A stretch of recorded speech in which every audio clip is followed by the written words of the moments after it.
السلام علیکم پیارے بچوں، کیا اب جانتے ہیں کہ اسلام کے 5 اہم ستون ہوتے ہیں؟ آج ہم پہلا ستون سیکھیں گے، کلمہ شہادت۔ شہادت کا مطلب ہے میں گواہی دیتا ہوں کہ اللہ کے سوا کوئی معبود نہیں اور محمد صلی اللہ علیہ وآلہ وسلم اللہ کے رسول ہیں۔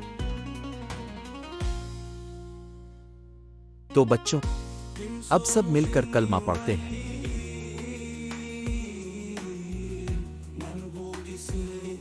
اشہد ان لا الہ الا اللہ واشہد ان محمدا رسول اللہ۔ ماشاء اللہ، آپ نے بہت اچھا پڑھا۔ اللہ تعالیٰ ان بچوں سے بہت خوش ہوتے ہیں جو دل سے ایمان لاتے ہیں اور نبی صلی اللہ علیہ وآلہ وسلم سے محبت کرتے ہیں۔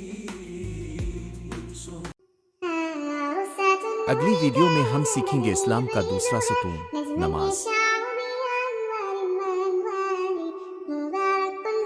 تو میں مسلم زون کو سبسکرائب کرنا نہ بھولیں۔ اللہ حافظ بچوں۔